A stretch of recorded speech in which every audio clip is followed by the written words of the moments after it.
What is up, guys? Welcome to Truth and Transparency. Happy Thursday night.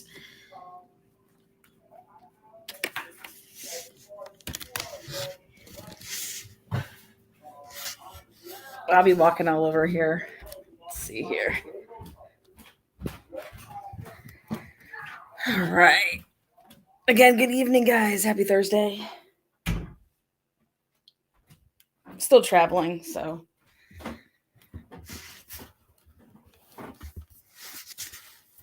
What is up, members, subscribers, moderators? What's up, mods? Would like to say, I got a glimpse for just a second there of, I was doing a little bit of the Delphi case before the Idaho4 case. I have a playlist on that if you want to check it out. But to see somebody wither away, people can say, oh, he said all this in prison as far as Richard Allen goes, and he confessed and whatever. The guy looks like pure shit. The guy looks like he is totally out of it. And again, I'm just a firm believer, if you have the right person, you do it the right way, and you get your conviction the right way. And what's going on in Indiana, that's just ridiculous in my opinion. And the girls and their families deserve justice. You just get it the right way. And it looks like that guy's could possibly not even be alive, in the next month or two. So, but again, I'm all for, you want to get justice, just get it the right way. And wow, is all I have to say. Again, welcome everybody. I'm going to go ahead and drop this link. Here you go. Make yourself known tonight. Give you a couple minutes here when you hop on. I am going to be strict about that time. And it's talking about basically there's motions out there, and Bryan Kohberger and his team is basically saying that the prosecution handed over discovery that has exculpatory evidence. That's what it is. What that means is that means evidence that is very favorable for the defendant, and that would lead one to believe, based on this evidence, that he is not the person responsible. So yeah.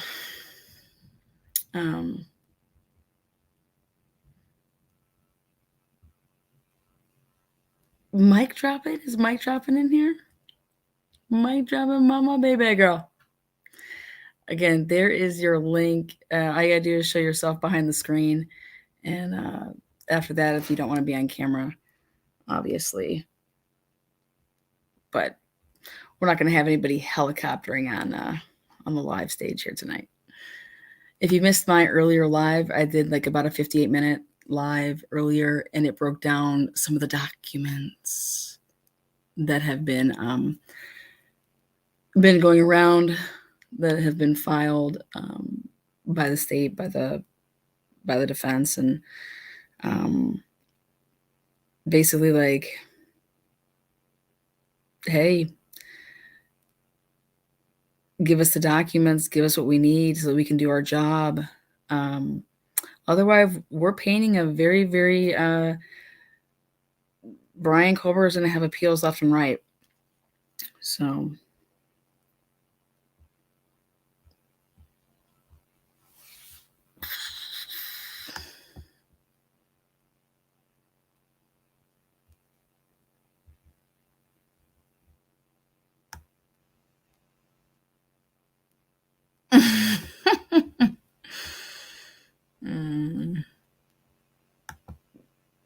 there you go. Parachute away. Also, I think it's going to be very, very interesting to see. We probably will never see it, but once, I guess, trial would hit, what people testified to in this grand jury, or during this grand jury proceeding, not only what did they testify to, but what evidence was used. You just can't just go around whipping whatever you want in there. It has to be admissible. And then I thought the best point they made is like, you wait 6 months to impanel this grand jury. But they also, if you read the documents really closely, they also want to know, when did you impanel it, because you can't have a grand jury talking about something for more than 6 months. That is a no-no. So they just want a lot of they have a lot of questions. They want a lot of answers, because you got such a small town, and your jurors are coming from that small town. Bryan Kohberger for the past 6 months has been obliterated in the media. And I just can't possibly imagine how anybody in that town, if you go based off of mainstream media, as well as, I can only imagine what was presented, and what people testified to. It'd just be a pretty easy thing, I think, to lock up and then for him to be indicted. I think that would be pretty easy. So, again, welcome to the Transparency. I'm dropping the link, so if you have something that you want to say, make yourself known. What you think, you could be feeling the other way. You could look at it and say, well, I look at these documents and I think the state's doing a fabulous job. That's great. Whatever it may be.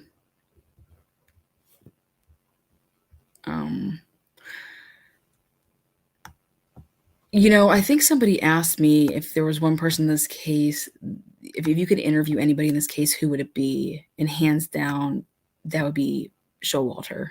That's who I would want to interview. I mean, obviously, besides like somebody that would be deceased right now, but Showalter. That's who I'd want to interview. So, if you had anybody to choose from right now that was alive in this case, who would you want to interview? We have some people say Dylan.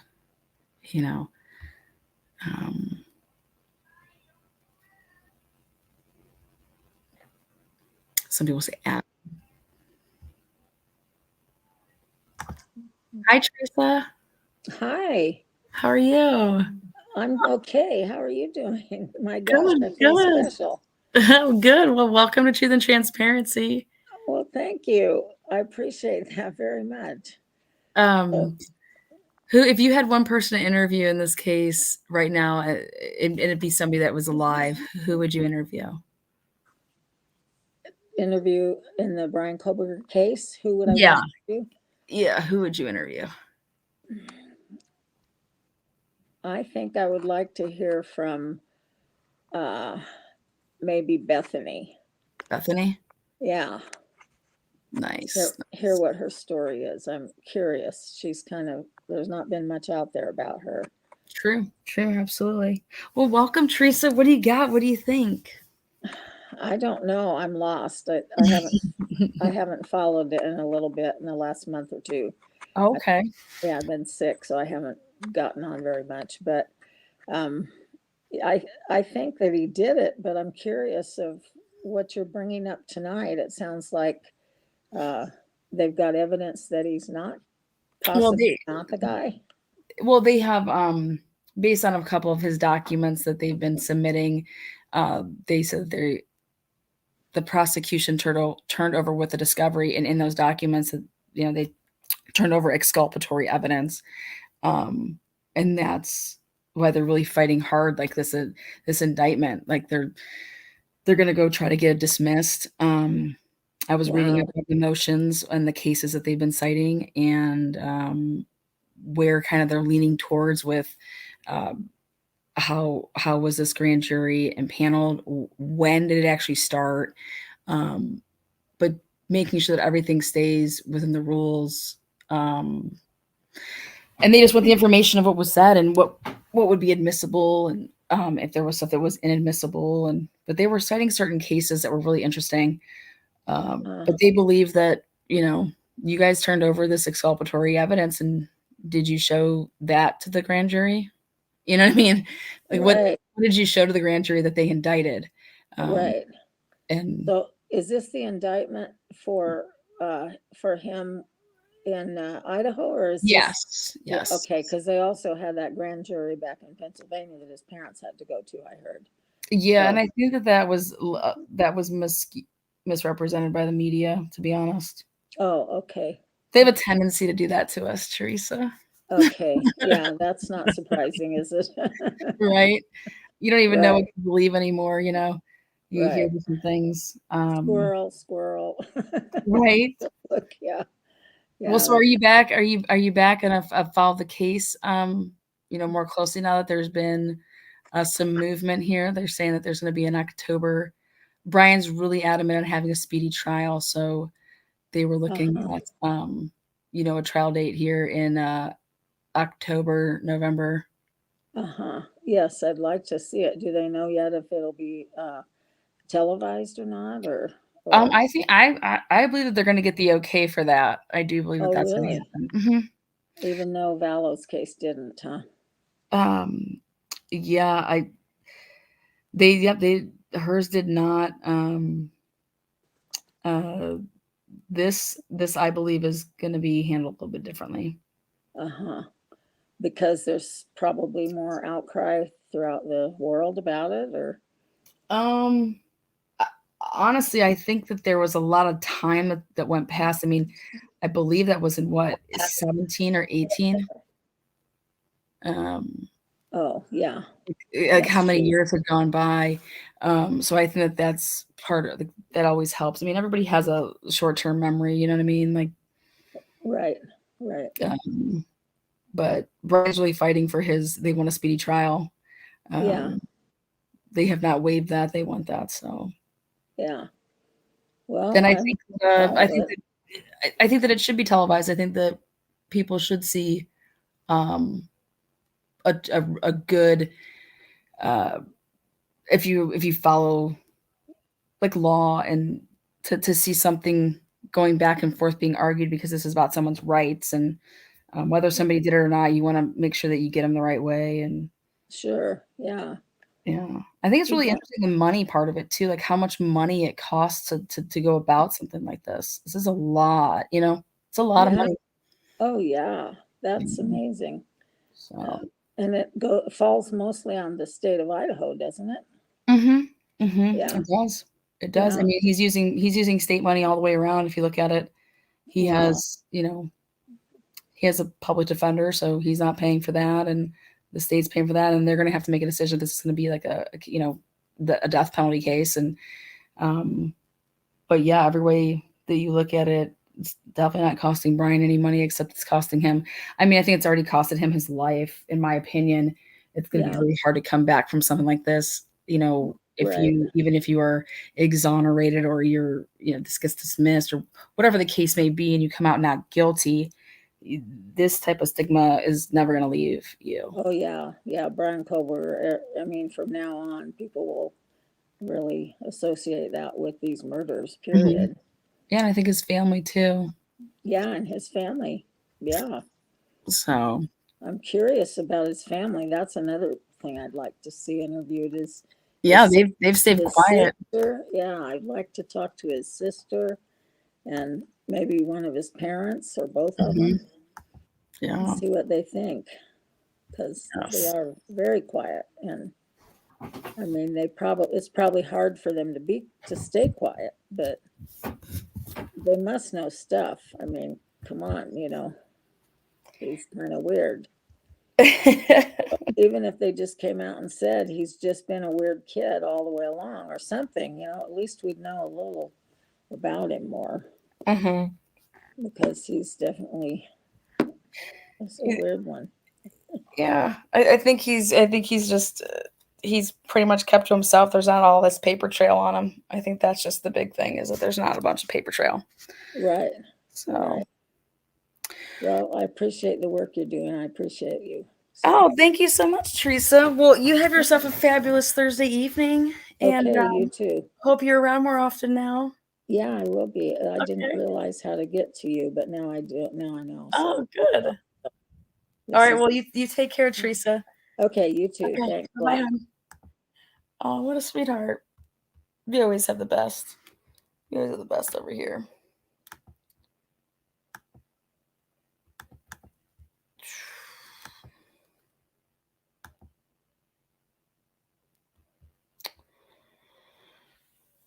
True the transparency. Well, Bryan K was a brief rapper. Again, thank you, Teresa, for popping on here. I have a nice mix of younger lads, crazy people like Gina. Give a shout out to Gina. What's up, girl? And then you get the calm collective, the Teresas of the world. So, again, just go ahead and click that link. Why do I keep hearing about cartel involvement? Any ideas? No idea.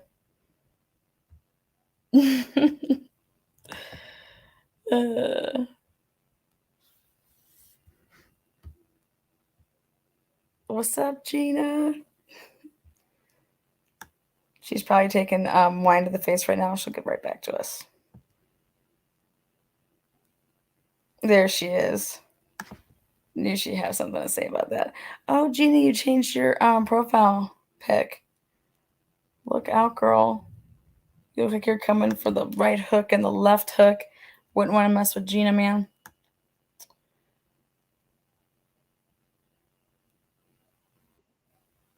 Dre Latina, yes. Hi. Oh, I don't want to be on in my pajamas. Wait a minute. Oh gosh. Horrible. I'm here. Sorry, I just hit that button too quick for you, girl. No worries, no worries. At least I didn't have my nightcap on. My little, us folk with this ethnic hair, I have to wear this little satin nightcap. I didn't come on with that tonight, so that's good. Oh, Lord. What's good? What's up? Well, I mean, in terms of my own mental health, no, seriously, I have been this in the past month has really gotten to me, Lana. Just this case, or just like no, my life is fine. Okay. No, I'm talking about this case. It has gotten so ugly, and so divisive within our own true crime community, where people are lashing out at one another. And it makes me sad. Yeah. Number one, it feels like gossip. Number two. And number three, I'm totally, totally disappointed with mainstream and their lack of integrity and how ruthless they've been. Regardless of whether this young man has done something, whether he was a central actor, a peripheral actor, or completely can be exonerated, like you were just saying to Teresa, his life is destroyed. I mean, it's completely destroyed. And I feel sorry. No, okay, great. I feel sorry for him. And of course, everybody's going to be like, you're a nut. You're crazy. But I feel sorry about the process. The process. I'm embarrassed by the process. I am too, because I feel embarrassed that people from the UK, I have a very favorite creator, I don't like to name names, but wonderful creator from the UK. And I feel embarrassed that he knows sometimes more than we know, and that people from the world are looking in on us and thinking that we must just be the most ignorant people. It's just, anyway, I'm not really adding to the conversation here right now. No, yeah, you are. You're adding because this is what it's about. I mean, I think that's kind of what the defense is saying, and in a way with their motions are like, can we get some proof here? Yeah, I mean, because really everything that you've gone through painstakingly from day one with the car, the bumpers, the all that stuff with cars, all the stuff with windows. I mean, it just plumb doesn't add up to enough, especially when they threw out the sheath I know I'm reiterating everything that you said, but I'm summing it all up. The bottom line is they've thrown the sheath out. The cars don't add up. And then for them to impanel, like you said, at the 11th hour, the grand jury basically as a Hail Mary pass so that that he couldn't get a chance to have his day in court, so to speak, and get Bethany and whoever to give information. I just think it's really a travesty. That's what I'm going to say. Yeah. I just, my whole thing has always been like, where's this, you know, there's a lot of, you know, you want to say circumstantial. It is, you know, 2023, there's always going to be a lot of circumstantial now because of like the digital age. But you guys, the type of crime this was, what should have been transferred, that car should have, I just think that car, I mean, unless he stripped down completely naked. Right. I mean, there's so many pieces to this. There's that whole piece. You're right. The car should have been, you know, bathed in blood. There should be just like the victims, not even like, you know, you want to see one of the victims' blood in that car. People, because I can cut myself anytime. You can cut yourself anytime.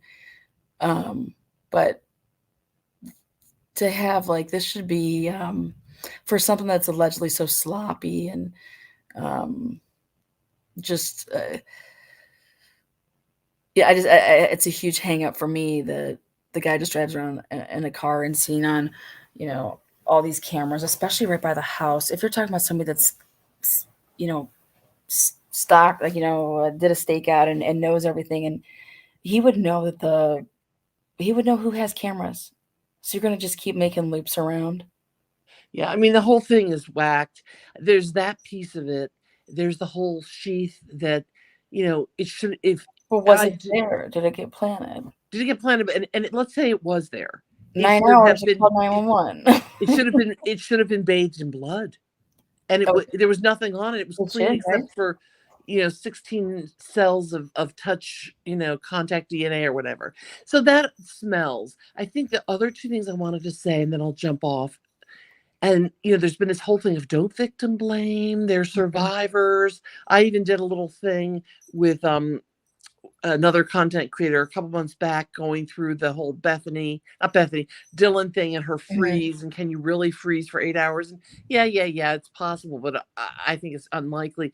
But I really feel strongly, and I'm going to tell you, I have kids, 21 and 24. Okay. And if they were in the house and they were the survivors, damn Skippy, I would be hauling them down, you know, and I would make them tell what the hell happened. Yeah. And I would want to know why my child didn't call 911.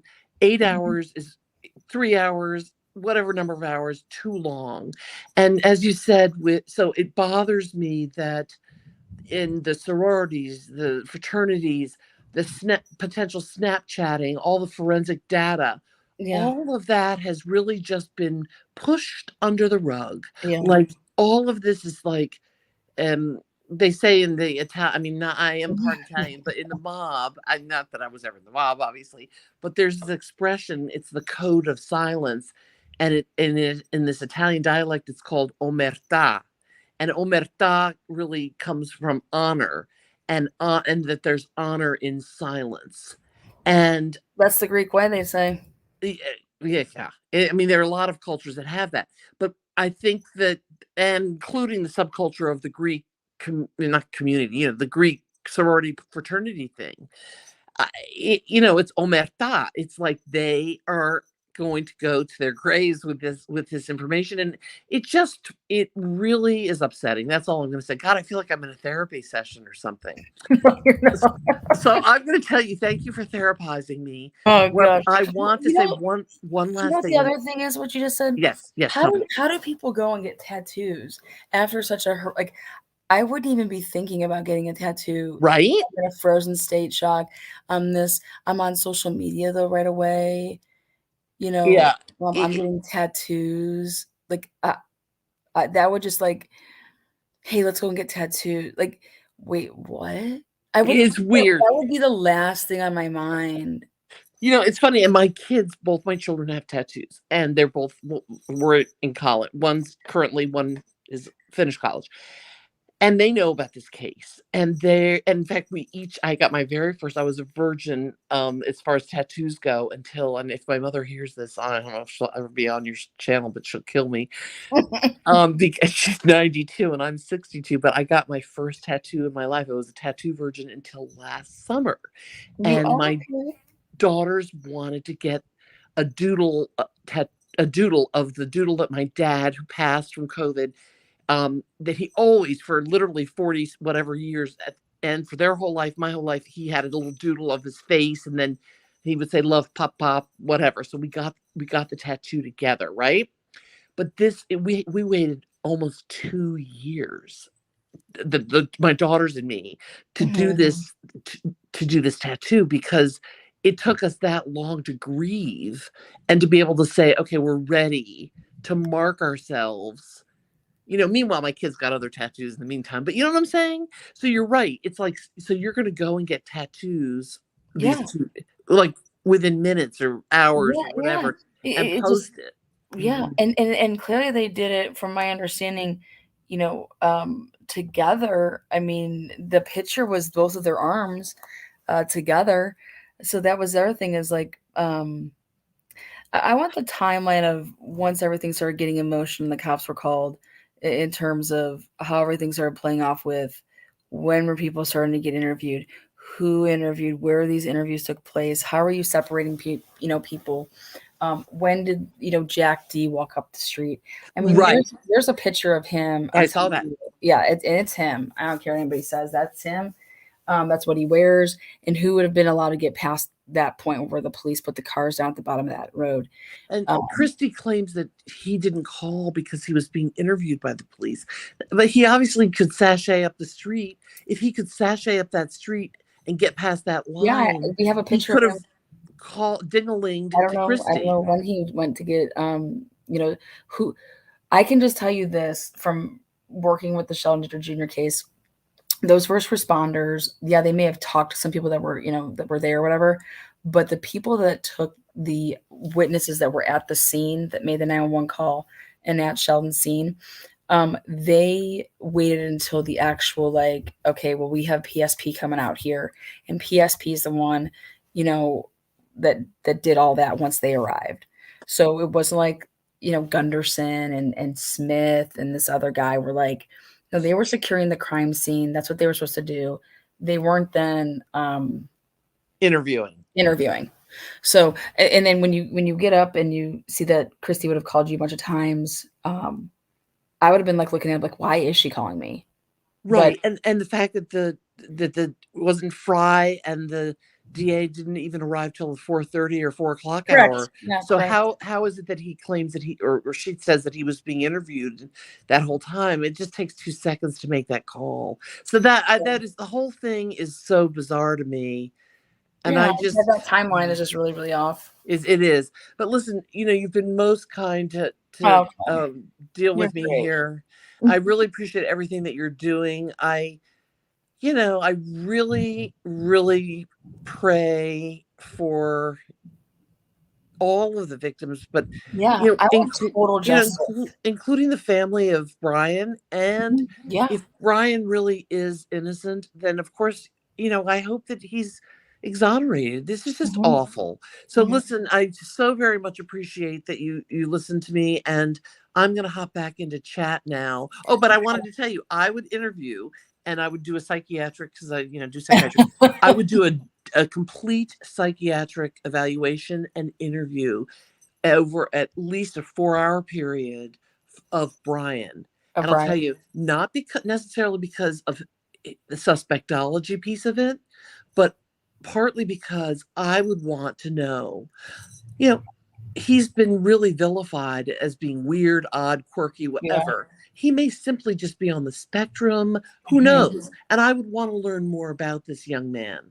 So that's what he did fine when he was pulled over and he was talking to that lady. Like, unless he's putting on some hell of an act there, but he was very polite, very calm, slow, like, and he even apologized, like, I don't mean to be like, if I'm like questioning you or like, I just, you know what I'm saying? Like, he came across as, if people wanted to say like, oh, this is a guy that doesn't care about females and See, remember all for that more than that, for me, like as a, as a practitioner, and of course, I have never met him, so I can't give you a diagnosis, right? But I can give you an impression.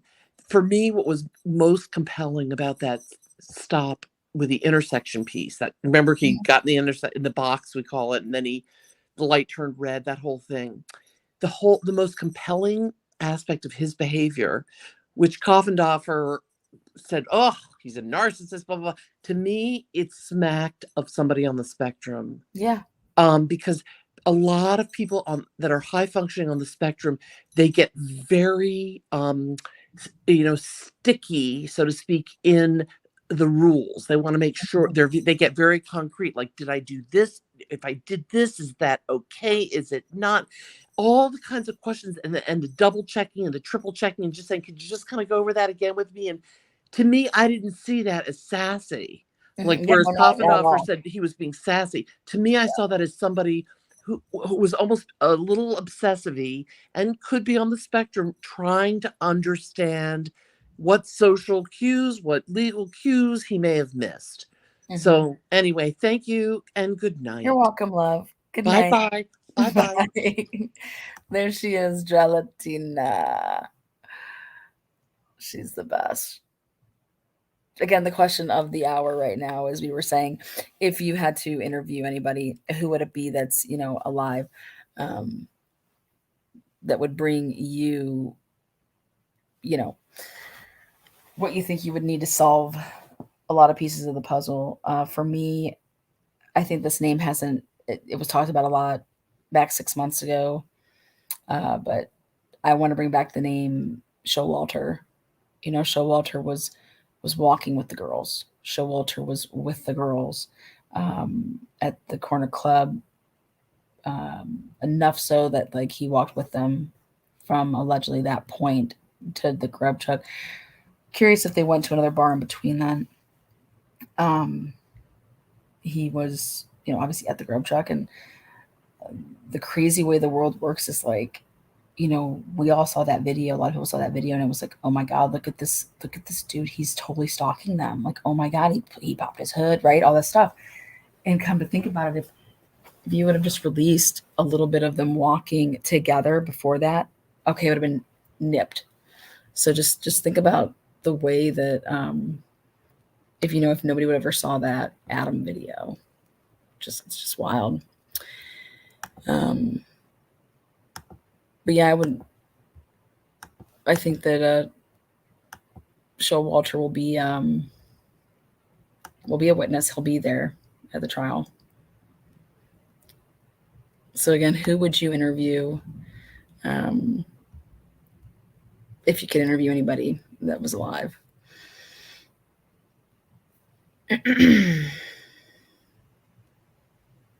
Jack was sleeping. How come both campuses found out by 9 a.m., but Jack didn't? Well, Jack was sleeping, allegedly.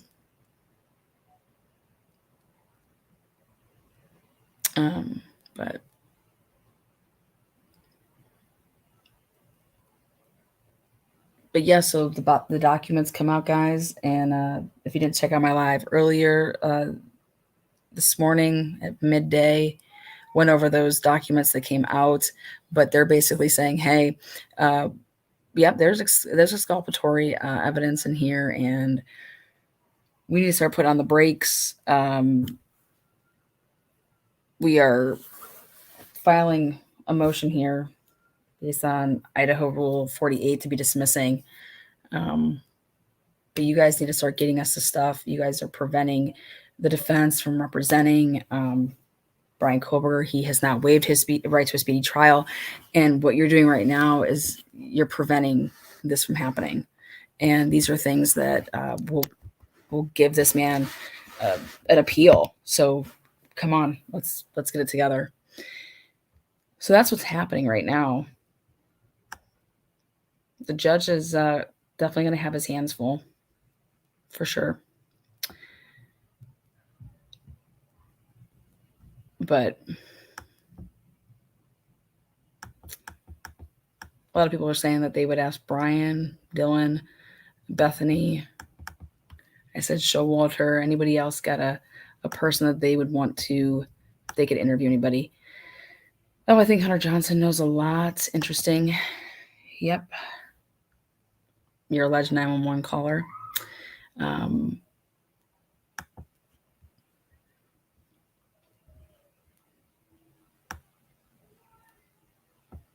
Some people, yep, said Adam. Screw it, I'm just going to interview Fry. He has to answer all questions. I don't even know that answer. Oh, yeah, Brent, there you go. What if they found DNA in the car? I think that would be what they need. That's what I'm looking for, James. What if they find or found DNA in BK's car? Yep, I need blood of one of the victims to be in that vehicle. I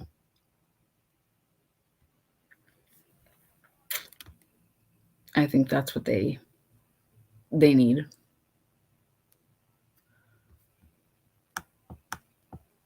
Hi, Lana, can you drop the court link details of the case like you normally do, please? I was looking for the link earlier. Yeah, it's all on my my live earlier. You could see all of those. It was a 58-minute live. I just went through the documents. Boom, boom, boom. Melissa, I had it up earlier.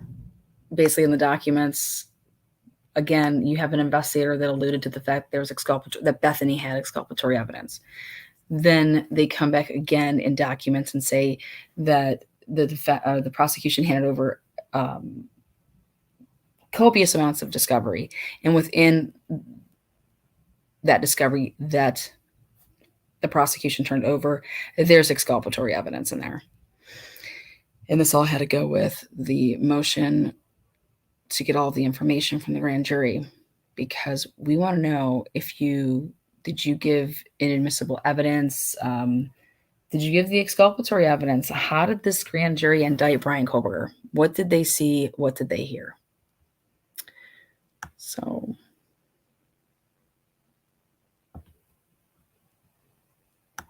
well, we can't interview Murphy, but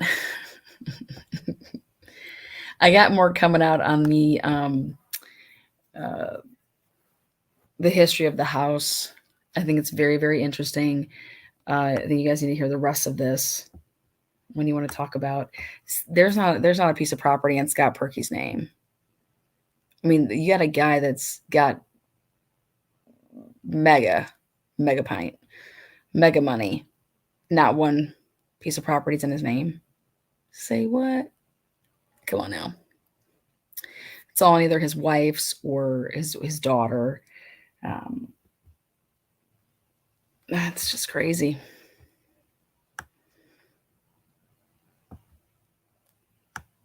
Also, went back and looked at every single incident report that we put in that we got denied for. Went back to make a list of those to resubmit them to see if they've already went through their prosecution phase of like if this was being prosecuted by, because it was totally had anything to do with this case. It had something to do with something else. And it brought me back down memory lane I was like, oh, interesting. And oh, why did they, you wouldn't think that this has anything to do with that, you know? But we couldn't even get anything on remember the alleged stabbing, or not, it was a stabbing, but somebody flashed a knife at the creek there. And they talked about it in one of the police pressers conferences. And they said, are you aware of this incident where somebody flashed a knife? And Fry's like, we don't believe that has anything to do with this. Really? Well, how about all these people that were dressing up as police officers in that area? And people were calling 911 and saying that people were trying to get into people's homes dressed up as police officers. Do you think that has anything to do with anything? What's with the obsession of knives on that campus? People harming animals with knives. People harming students with knives. People carrying knives, and what's with knives? I mean, it's just really, really strange. God,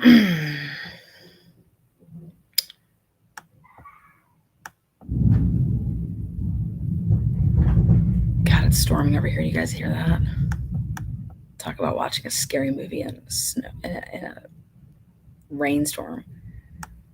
Yeah, I agree there. Tammy says, I worked in a laboratory 20 years. All the blood work in the car, if there was any, would be back by now.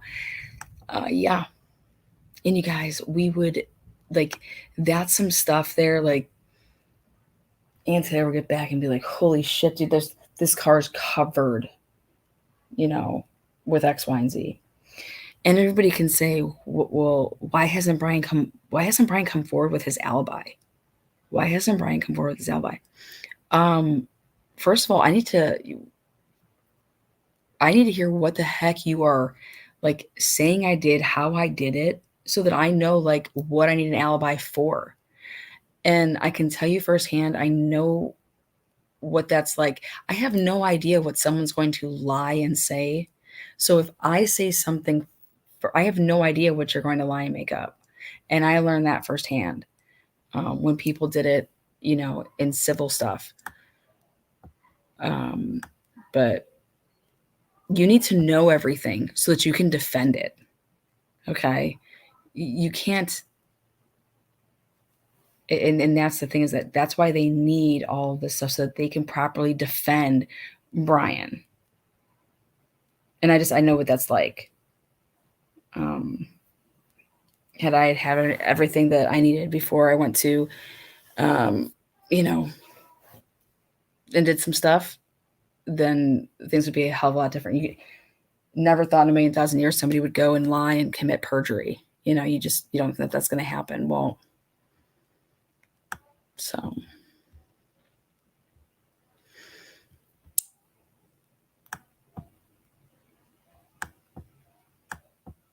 What if Bryan Kohberger, thank you for that super, Deborah, thank you very much. What if how would you feel about this as if you were on the jury and you heard that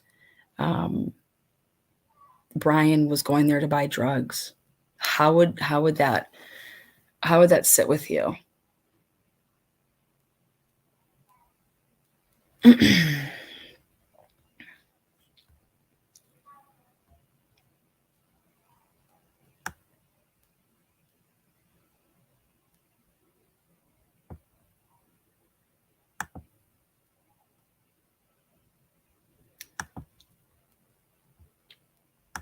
They shouldn't even be asking for his alibi. They have the right guy. That's how I feel. Don't give me no go all super sticker gelatina. I don't think he was ever in the vicinity of it. I'm just saying, how would you, if it's better than he was going there to do a massacre? Yeah, I mean, it's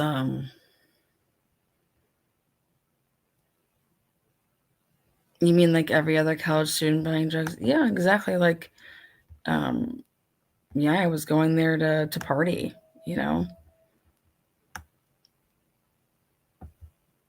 was going there to party.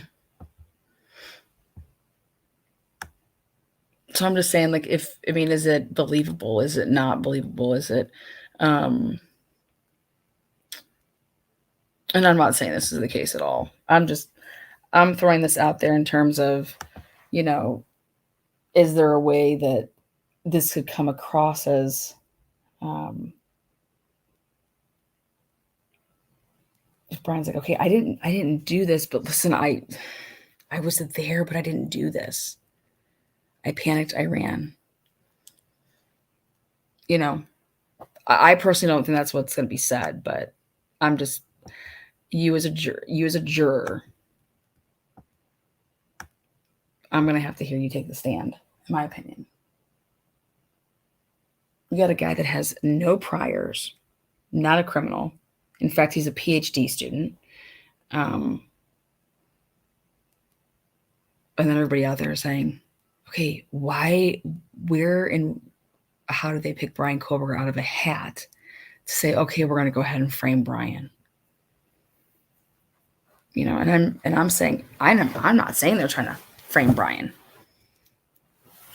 Maybe they are, maybe they're not. Maybe they just have the wrong person. But you would just think at the end of the day that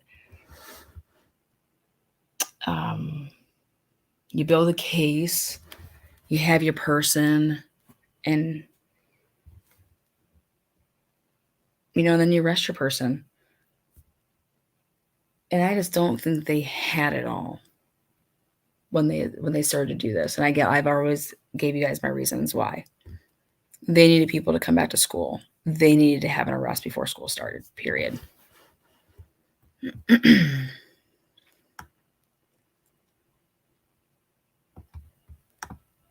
Woo. At this point, I like Kohberger. I like his academic record, and I don't think he did this crime. I want to see the evidence, and I think Bryan does too. Yeah, and they keep asking for it. I go into this like, you guys, he's innocent until proven guilty. Prove to me that he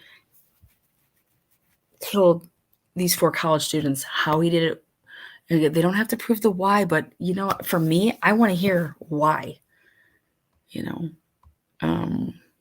There's reasonable doubt because Ninja Bryan has no prior convictions or felony arrests, but one of the neighbors near 1122 King has prior felony convictions. Mic dropping. Thank you so much for your donation. You know it. Thank you. It's I just don't know how anybody can literally say that they could sit in a jury chair right now as a juror and be like, yeah, dude, this guy's so guilty. And I just want to say to somebody, like, what is wrong with you? Please tell me how he's so guilty right now. And if you could say things like, they have the knife, it was bloody and found in his car, they have footprints going out. They have, he cut himself while he was there. Okay. I look at the Gannon case. I look at the Vallow case. I mean, yeah, those people in my mind are grossly and disgusting human beings who you would think those things because of the evidence of like, okay, we find their bodies, burned in a pit and it's on their property. These are your kids. You don't report your kids missing, like that type of stuff.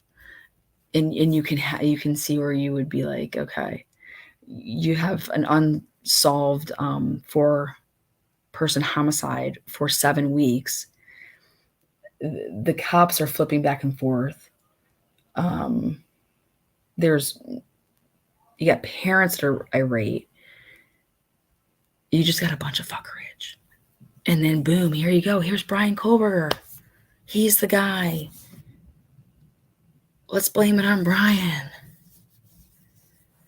He's from Pennsylvania. We can't have one of our own doing this because, we can't point the fingers within our tight circle. We got to point the fingers elsewhere. It's just, there's just none of this, what you hear from all these other people, like, oh, there's all this evidence. What evidence? There's all this overwhelming evidence. No, you found a white car, and there are so many white cars that you found them by looking at all these different cameras to say, okay, we see one right there, and then we see one right there, and we see one that's at the house. Okay, boom, it's Bryan's car. Like, what? How are you putting a car that's on WSU's campus and saying that that's the car that's on the road in Moscow that's on the 700 block of Indian Hill? How in the hell are you saying that car and that car are the same car? You're just picking a white vehicle and, oh, it matches the one that's over there on WSU's campus. Oh, and his phone, guess what? It went off. Okay. You know how many people's phone probably died in the middle of the night that night? How many people's phones die? My phone, if I don't put it on the charger at night and I'm watching something, it runs my battery and then my phone will die. And it will die whenever it dies. But like, how are you connecting the WSU car to that being that it poof miraculously shows up in, Moscow on at the 700 block of Indian Hill? And then what was the car doing when it was making these loops, but then it would leave? Where would it go? It has to be going somewhere else. Okay. So when it gets there at the initial 329 loop at 3:29 a.m. and then it leaves, where does it go? And then they don't give us the times that it's coming back. You want to know why I don't believe that they're giving us these other times that it's coming? It's because I think it's going to clash with other times that you see what in order to be, if that car is at different points, like it just poof, it gone. It's like, where is it? Oh, there it is again. And then poof, it just leaves. What time? Why don't they tell us those exact times when it's there, when it comes at 3:29? What time does it leave? Is it because you don't see it? Is it because the Ring camera didn't pick it up? Because not all Ring cameras pick up everything. And then are we sure that nothing from the Ring cameras were ever deleted? Like, were those Ring cameras put through and to make sure that nothing was altered and nothing was deleted? How do we know that nothing was deleted off of any of the Ring cameras? Because I'll tell you what, I've witnessed neighbors delete stuff and then go and call insurance companies. Like, people do some fucked up shit. Anyways, but I have no idea. I don't even know that answer. How many people were there when that one was called? I don't even know that answer. Well, better start checking those body cams. So it's all circumstantial, whatever they do have.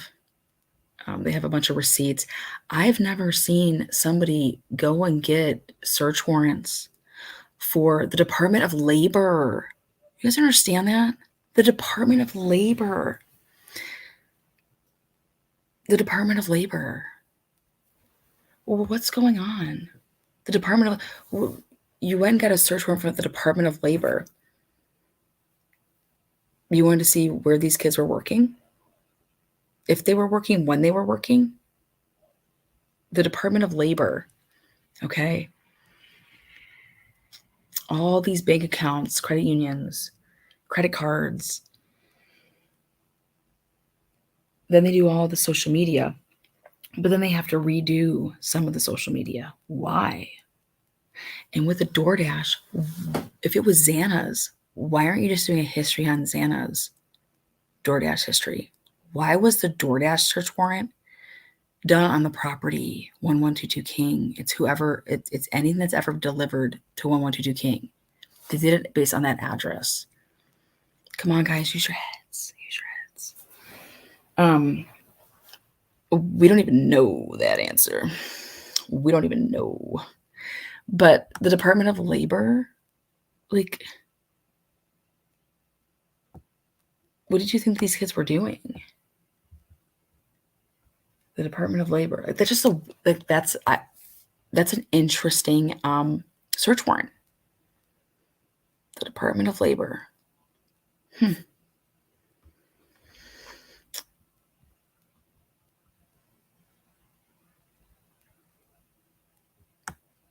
I don't even know that answer.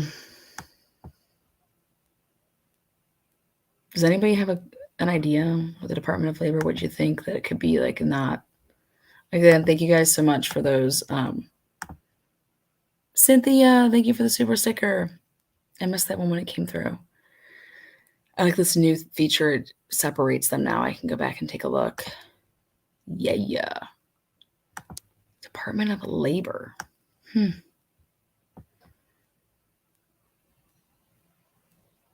Department of Labor. Department of Labor isn't going to be able to tell you any of my like tips that I would collect if I was like a bartender or a waitress and stuff like that, unless I'm writing those down.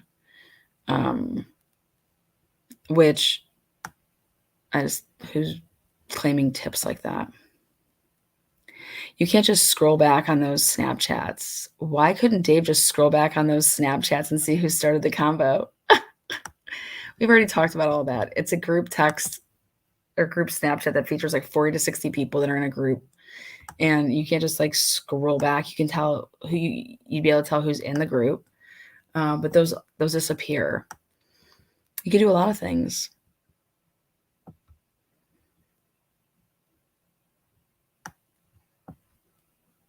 Who knows? Maybe Dave's already done all of that. Maybe he has all of that.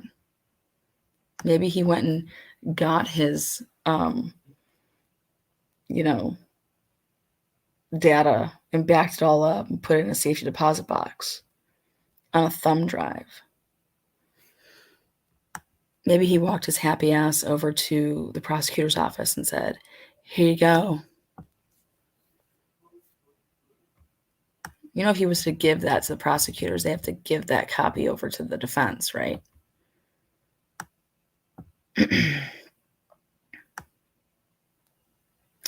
Lana, who would be your number one person to interview in this case? I'm feeling Bethany is the most important here, as she seems linked to exculpatory evidence. Yes.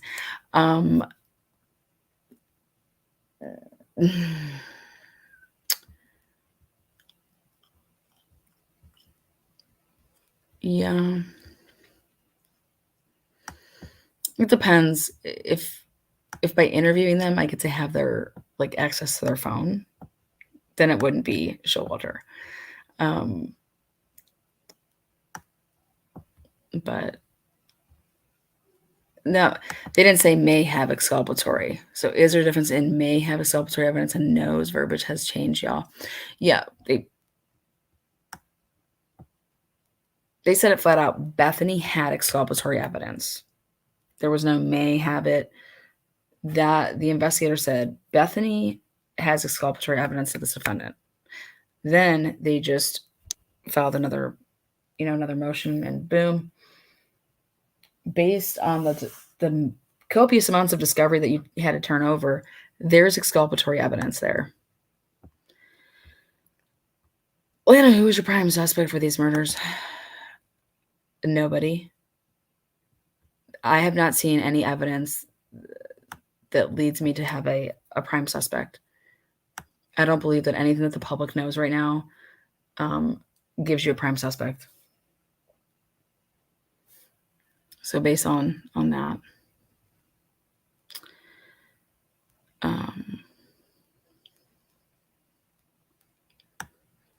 if I was a prosecution and I'm over here like, hey, what exculpatory evidence? What is this? Hey guys, did we miss something? Because if I am leading this prosecution, I'm not looking at it like I'm taking on the defense. I'm looking at it like, wait, what are they talking about? Because I work for the people. I work for the Gonsalves family. I work for the Cornudos. I work for the Chapins. I work for the people. The district attorney is elected. You work for the people. Okay? And we, the people, want the right person. Okay? We, the people, aren't going to get into a pissing match with defense attorneys and get egos and not. You want who thought that they could just walk into a home where college girls slept and could just kill them, because that's the narrative you put out. But we, the people, what's this defense talking about? This is called. So you'd want to ask that. You'd want to find that out. You'd want. I could tell you, I wouldn't be going and burying that. I mean, I'd want to know what they're talking about. Okay. And there shouldn't be ever a need to play a cat and mouse game with me if I was running the DA's office. It'd be more of like a, hey, listen, this is why we got your man. This is what we got a lot of stuff against your guy. And Anne was saying that in the beginning. She's like, if you guys have all this stuff against, like, quit the bullshit. Like, let's handle this. Because they'd be going for a plea deal. Okay. If they had all this shit, Anne would be talking to them, meaning Kohberger, about a plea deal. Trying to save his life. No DNA under the nails. No info on AM friends at house before 911. Ex-boyfriend's roommate escaped to Africa. Hunter at food truck. Frat roommates. What? Joe, we got nothing. Right now, there's no prime suspect, in my opinion. I believe that they have a nothing burger. Because we don't have it. But if we had maybe something, then I feel like there would be a prime suspect. But right now, I don't think there's a prime suspect. With what they put out, what our prime suspect is a white vehicle, and the prime suspect committed this crime between that time frame. Well, is there any other time frame that could possibly fit? After you talk to the ME's office and they say, could this have happened at 6 or 7 or 8 o'clock in the morning versus, at 4?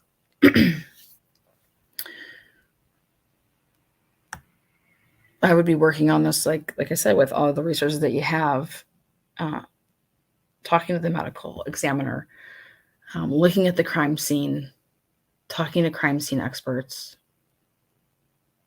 You got the FBI identifying 2 different vehicles. They're going to have a field day with that.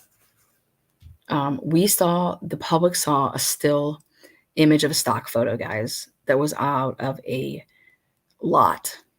Okay. Come buy our 2011 car. Come buy our 2013 car. Neither one of those, though, were 2015. I mean, come on.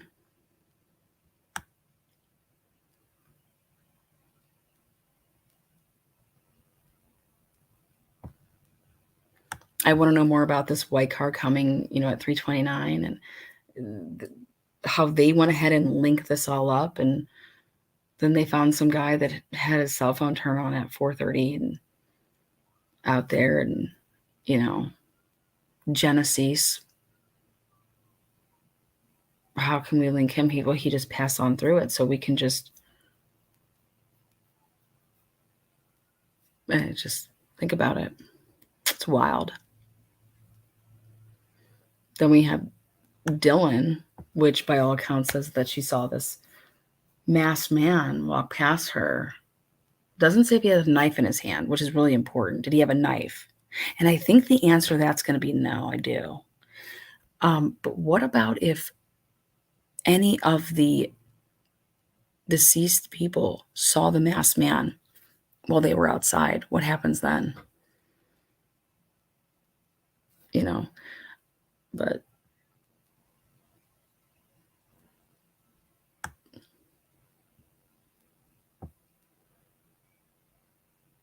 he could have been 5'10", bushy eyebrows. Well, how did you get a look at his eyebrows if it was pitch black? Where were you standing? He walks right past you but doesn't harm you. Were you standing outside the door? Were you in the doorway? Was the door just cracked? Who just cracks a door if there's nothing to be scared of? And see, this is why I believe now that there would be a reason to crack your door and look out the crack of the door, is if you were told by other people when they came into the house from, let's say, like letting Murphy out.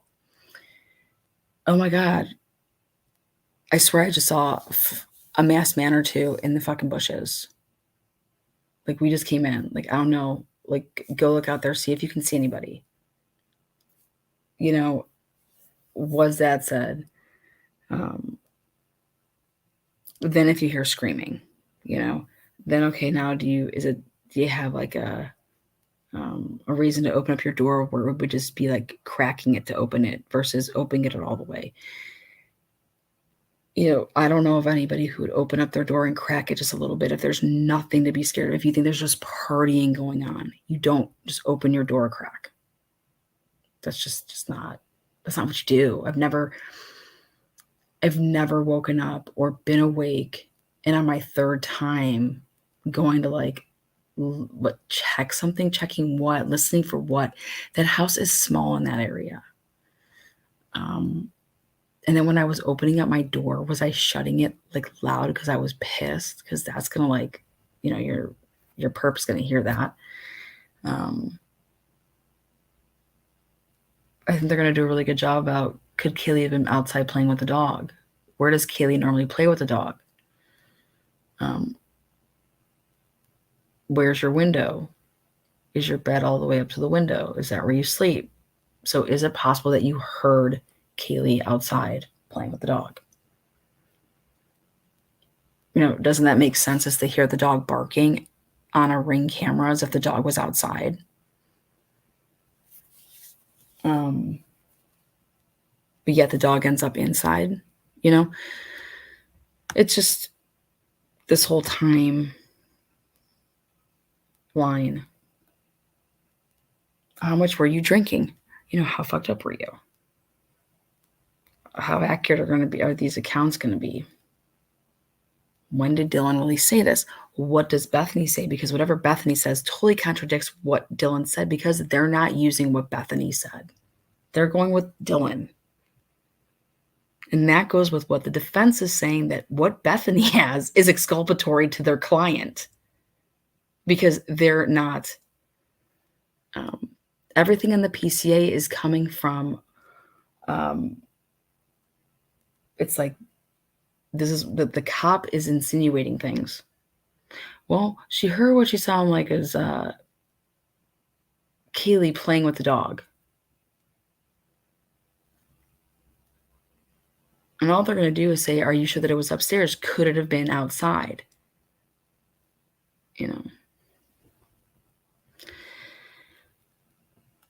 That's all they're going to do. Well, their motive is that he's just a crazy stalker and at his phone pinged 12 times over there. That's their alleged motive. I haven't found motive. Remember, allegedly DM yelled out and said to shut the fuck up. Yeah, well, that's coming from News Nation. But you go back and you read all this stuff, and I'm sorry, but anybody that's just going to sit out there and say that there's all this evidence, you are flat out fucking lying. There is not all this evidence. The PCA is built on circumstantial evidence that they've put together. They want you to believe that the white car over at WSU is not leaving his house. We don't even have it that he's leaving his house. So this white car just picks up out of nowhere. Oh, that's Bryan. It's not leaving his apartment. And that this white car then just disappears for 8 to 9 minutes, right over by where kind of Brett Kopaka lives, or he was shot. But he's in that same area for 8 or 9 minutes, because when they reappear him with the digitals, his car didn't travel but like a couple feet. And then poof, from 253 to then all of a sudden, boom, 326, he just shows up at the 700 block of, like, there's no way to say that car is this car. Like, that's just wild to me. The way that you would be able to do that is if you have a license plate. But if you don't have license plates, I mean, these cars better be so damn, recognizable on the footage that you have. But that's pretty crazy. But this is,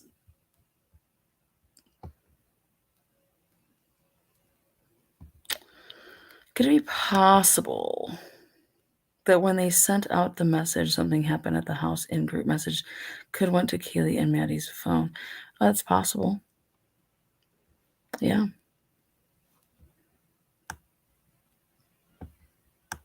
I think it's possible that some people that maybe got sick of the group messages, can you do something that you ignore it, and so they would have always been there and never opened? I don't know. I know that you can do that on like Facebook. Could you live with knowing that waited 8 hours, especially your child? I don't know what that means. But see, like that's something like how I would put it up. I'd forget to put in a couple words because I'd be so excited to type my message. But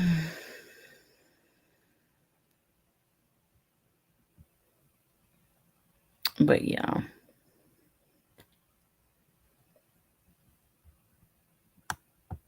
Well, this is the only thing I have to say about Bryan Kohberger as far as having a legacy. They're not telling us anything about this man. We don't know anything about Bryan Kohberger for him to have a legacy. Like, what has the guy done? What is there anything about the guy? Where's his family? Where's his friends? Besides the one guy that has done and said anything, but I don't see a legacy there. So, and the only people that should be talking about that should be the cops. Those are the only people that ruined a legacy, in my opinion. They killed a vet. We got the cameras back from that Tennessee shooter. Remember the school shooting, the Tennessee person that went in there? I think it was a girl. But we had the body cam of the Tennessee shooter that went into that school. We had it like the same day, if not the day after. Where's this body cam? You know, that's transparency. So yeah, I think ABC News should be interviewing the media, the police about ruining people's legacies. Fuck out of here. We're over here trying to figure out what happened to the man. If anything, trying to preserve a legacy, trying to help figure out what happened. How could something go that wrong?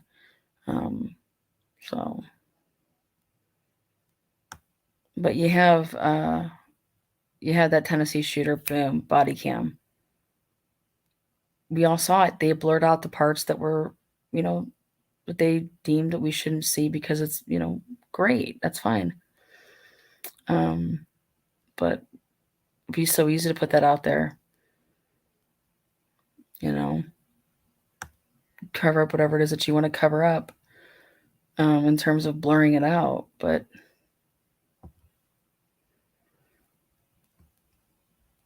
that's insanity. That's not. That is probably my biggest red flag, is that there's no body cam on the Kohberger situation, allegedly, in my opinion. I don't even think that he lived at those apartments. That's not what my investigation shows. My investigation shows that that he didn't live there. I'm also looking into Jordan Baker. So, hello, Jordan Baker. Welcome to the Lana Looking. And how I got the name was thanks to the audio.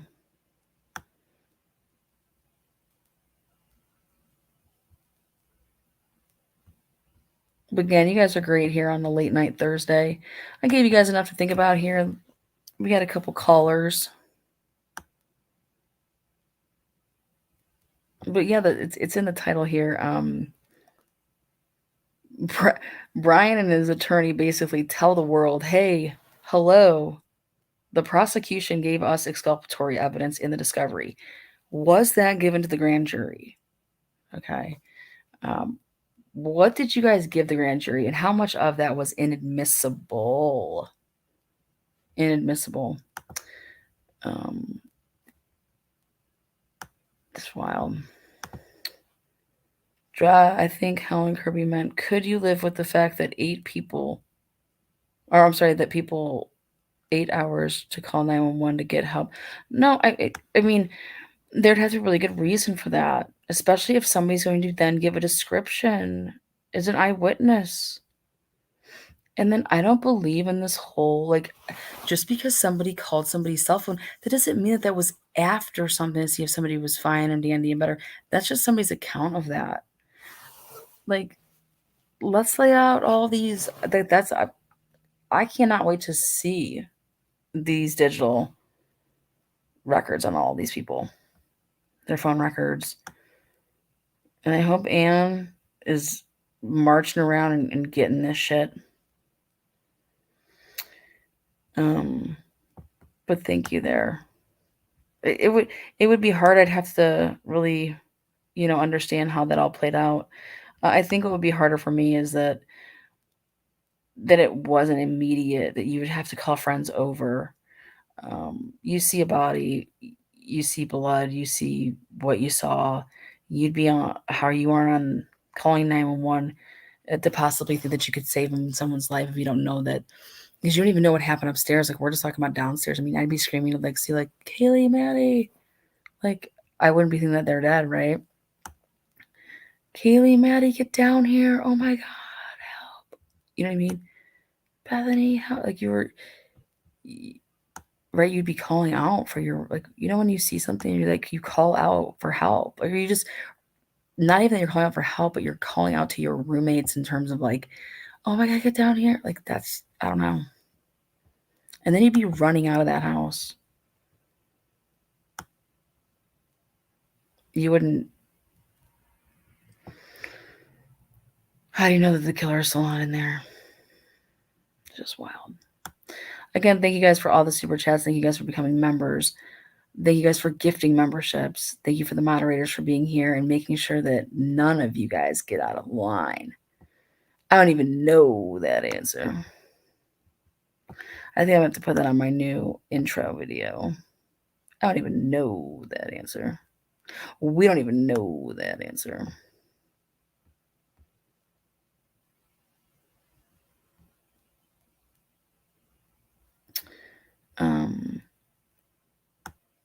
Them saying that he didn't ping again in the area with his phone never ping again in that area since the homicides. Okay.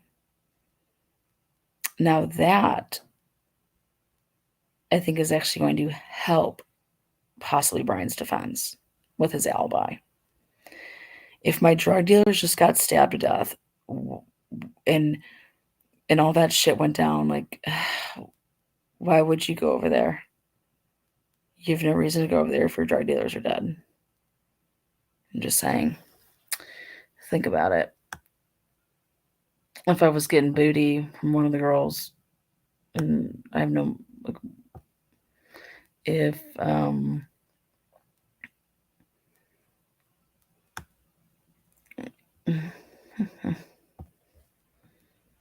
Hot Ham Radio.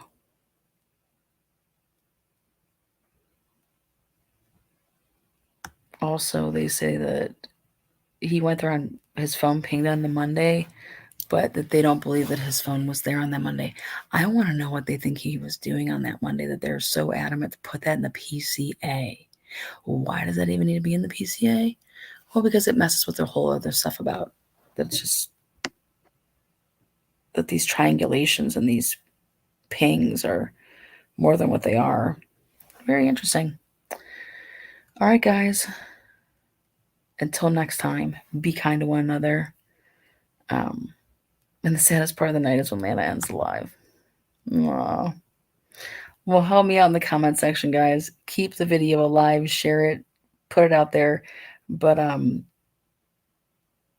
definitely use the comment section to, when you listen to this video, different parts about it that stuck out to you and you have comments about it, put it down below. It gives, you'd be amazed at what people can start talking out and bringing up and bouncing back off. And, you never know what you can come across. So, again, thank you guys. Have a good night. And Don Vito, since the prosecution is requesting $135,000 on top of the original mill, I figured it's only fair that Lana and TNT get their fair share of funding too.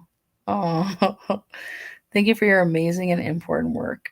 Well, Don Vito, Corleone, yes. And I think they requested back and said, here, we're just going to give you $150,000 just in case you didn't budget correctly, if I'm not mistaken. I think that's what's happening.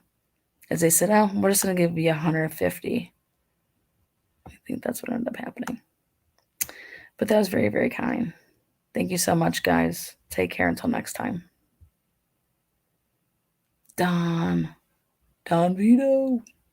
Again, members, subscribers, moderators on your way out, take your touch DNA and slap that thumbs it up if you liked it, thumbs it down if it wasn't your cup of tea.